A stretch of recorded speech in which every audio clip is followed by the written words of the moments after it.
So I'm wondering if either or both of you can speak about the particularities of pastoral care for Black girls and for queer identifying folk. So I'll share a vulnerable piece with you all. I was creating a curriculum focused on anti-racism for youth leaders. And as a straight cis white woman, I thankfully had the presence of mind to contract with a friend of mine who is a Black woman who had a very different perspective and background. And she's a friend, so she was able to say, Jill, this just sounds so white. Like, how would it be if I said this? And I said, do whatever you want to do with this. But I was so thankful for her voice because I have no idea what it is to lead a predominantly Black youth group or a totally Black youth group. So I am sure I have blind spots, and I'm wondering if you can speak a bit about the particularities of pastoral care for Black girls and for queer identifying folk, and how that's different probably from other parts of the population. Yeah, thank you for that question, because I do think it's so important to understand that the pastoral care that we offer Black girls or Black children in general is particular to their particularity.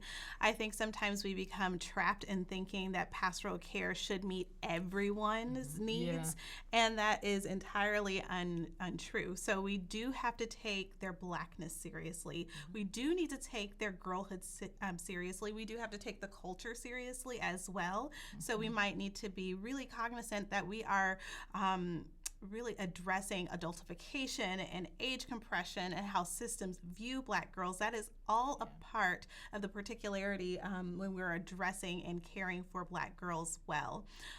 For me, I think about pastoral care as also being strategic and almost really attentive to social systems in the same vein.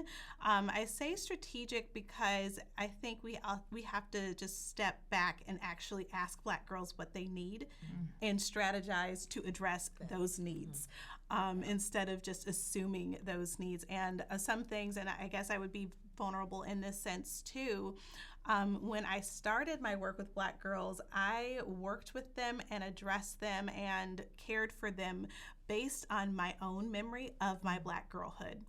And I had to come to the realization that my Black girlhood was not their Black girlhood.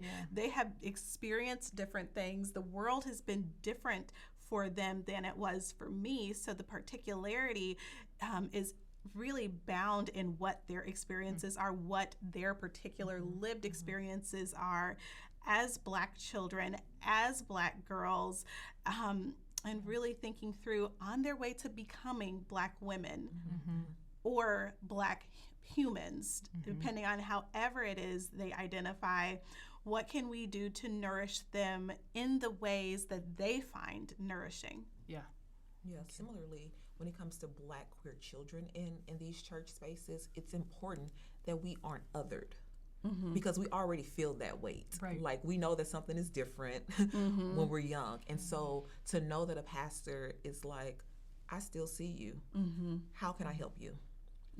Again, asking and not assuming, because they'll allow us to sing and dance and do all of the artistic things, but can I still show up as my full self? Everybody else gets to date in the youth group. I should be able to date as well and bring the person that I'm seeing around. All of that influences the culture of Black church spaces. To know that when I show up, my pastor is seeing me. My pastor may not have the same lived experience, because 9 times out of 10 it will be a cis hetero person who is the pastor, but my pastor sees me, and my pastor is helping me get the tools and the resources to put in my toolbox. So when I leave from this congregation, the world is already putting enough pressure on me, and I'm going to need therapy for that. But maybe I won't have so much church hurt and trauma because my leadership from a young age fostered me to come into the rest of the world in the grandeur of who I am, my queerness, my Blackness, and I'm not having to separate either one as a child of God.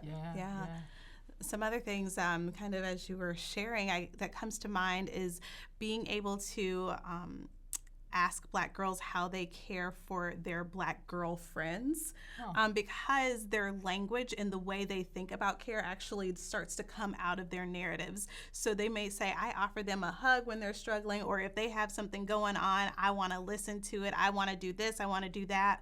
Because then we start to get this sensibility of, oh, this is what care means for you. Yeah. Because care may mean something completely different for me. And so once I start to kind of navigate care in their worlds, in the way that they describe it, in the way that they understand it, and it gives me some insights and, what does it make, like, what do I need to make sure they feel seen? It's not just seeing them. I need to speak their language. I need to understand how they feel valued and then meet them where they are. Yeah. So it's seeing and it's really honoring the person for whom they've been created to be, right? And if we think about, we put this in theology terms, right? Because of course we always do this, but Imago Dei stuff, right? To be able to say, okay, if we are all created in God's image, how can we honor how that manifests in all different ways, in so many different ways? Because that often puts God in a box. Right.